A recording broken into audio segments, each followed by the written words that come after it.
This is the new 5th generation Range Rover. It's the last to be offered with petrol and diesel engines and the first to be sold as a fully electric car.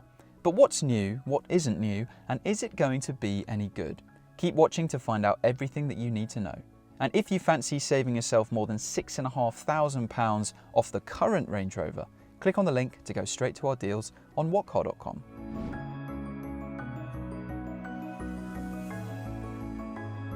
In terms of styling, the front end doesn't look like a dramatic departure from its predecessor. The sides are a little tidier, with flush door handles that we first saw in the Velar, which pop out when you unlock the car. But the biggest change in the look is at the back, where the body cuts off dramatically and features tail lights that are completely hidden behind a gloss black panel when they're not illuminated. There's vertical brake lights at the side and indicators in the bar across the top. It apparently features the most powerful LEDs in existence as well. It still has the handy split tailgate that has always been a popular part of the Range Rover recipe. And the boot itself now features a handy divider that folds up from the floor to prevent smaller items of luggage from sliding around. And there's various restraining straps too. You can also order event seating, which is basically 2 fold-out chairs that hang over the lower tailgate when it's open and when you're parked up. But what do you think? Does this new design at the rear work for you? Or do you prefer the old Range Rover? Tell us in the comments below. Just like the old car, you can get the new Range Rover in standard and long wheelbase forms. The latter stretches the car by 200mm between the front and rear axles, which increases the available room inside. Both versions get a 3-person rear bench or 2 individually adjustable rear seats. And for the first time in a Range Rover, you can order the long wheelbase version with 7 seats.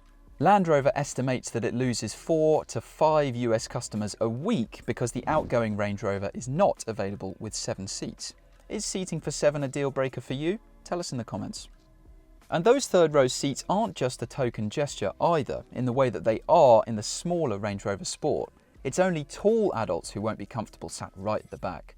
In those seats, you'll also sit 41mm higher than the driver for improved visibility in a kind of stadium-style seating arrangement. It should be easy getting into those rear seats as well, because the middle row folds forward in around 8 seconds to provide walk-through access. There's electrically assisted doors too, by the way, which can open in 3 seconds. And don't worry, there's some sensors in them, so they won't just swing out and hit the lamppost you're parked next to. The quality of materials inside really impresses, with pretty much every surface trimmed in wood, metal or leather. That is, of course, unless you specify the optional vegan interior, where the leather is swapped for some premium textiles, which actually costs more than having leather. The one disappointment though is that the centre console looks almost identical to the one in the Jaguar F-Pace. But Range Rover's new 13.1-inch infotainment touchscreen is slightly bigger than the 11.4-inch screen you get in the Jag. The functionality is the same though, with Amazon Alexa voice control and wireless smartphone mirroring, as well as haptic feedback for the controls. But given the F-Pace is around £50,000 cheaper than the new Range Rover, we'd have expected to see more of a difference. You do get a 13.7-inch digital driver display and a head-up display with the Range Rover, while in the back there's a pair of 11.4-inch touchscreens and an 8-inch touch control panel. There is also a flagship SV version of the car, which not only ups the luxury further, but gives owners greater scope to personalise their cars. Those models even swap the standard interior control dials for ceramic ones. It's a replacement for the old car's range-topping SV autobiography trim and is offered with a choice of 4 or 5 executive class seats in both standard and long wheelbase forms. In the rear of the 4-seat car is a centrally mounted table that rises out of the centre console and can be folded and swivelled to suit either rear passenger. The dual rear touchscreens are also upgraded to 13.1 inches. In place of a central seat, the SV continues to offer a champagne fridge, which cools items more quickly and takes up less space than before. That model also gets whopping great big 23-inch wheels, which are the largest yet fitted to a Range Rover. 4-wheel steering comes with every version, not just SVs, to improve low-speed manoeuvrability and high-speed stability.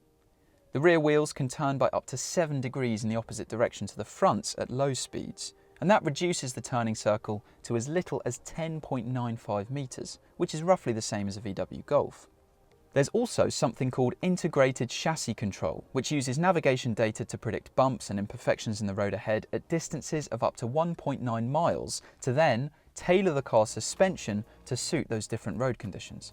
That will prime it for corners, but also optimise the air suspension to maximise comfort the rest of the time. But perhaps most significant of all, this new Range Rover is promising a big step forward in refinement, with apparently a 24% reduction in the amount of noise being transmitted into the car via its structure. There's also an upgraded active noise cancellation system with 5 times the range of the old cars. That features noise cancelling speakers in the headrests which monitor road noise, wheel vibrations and engine sound and react with a signal of equal strength. There will be 5 engines available in the UK when deliveries begin. There's 335 brake horsepower and 395 brake horsepower 3-litre petrol engines, and there's also 246 brake horsepower and 296 brake horsepower 3-litre diesels, all of which get some mild hybrid technology. At the top of the lineup, the supercharged 5-litre V8 has been swapped for a twin turbocharged 523 brake horsepower 4.4-litre petrol V8, which is actually a BMW unit. It can cover 0 to 62 miles per hour in 4.6 seconds. All engines get an 8-speed automatic gearbox with a low range setting for towing and low-speed off-roading. And yes, as with all Range Rovers, it's not just about luxury, it's about how capable it is off the beaten track as well. A wading mode allows the new Range Rover to drive through water up to 900mm deep, which is the same as a Land Rover Defender can manage. It has departure and approach angles of 29 degrees and 34.7 degrees respectively, and it can drive at angles of up to 45 degrees. Ground clearance of 295mm can be raised a further 145mm in the highest of the model's 4 suspension settings. Further down the line, the Range Rover lineup will get 434 brake horsepower and 503 brake horsepower plug-in hybrid options, which combine a 3-litre petrol engine with an electric motor and a 38.2 kilowatt-hour battery. The claimed electric range is up to 64 miles, which is one of the longest electric ranges of any plug-in hybrid around. And recharging the battery can take as little as 60 minutes thanks to its 50 kilowatt maximum charging speed.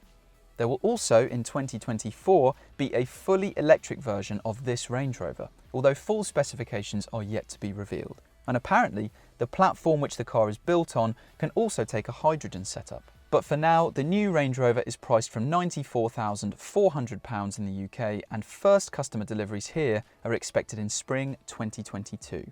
But what do you make of the new Range Rover? Does it feel like enough of a step forwards? And would you have this or a Bentley Bentayga? Tell us in the comments below. And don't forget, if you want more than £6,500 off the outgoing Range Rover, go to whatcar.com.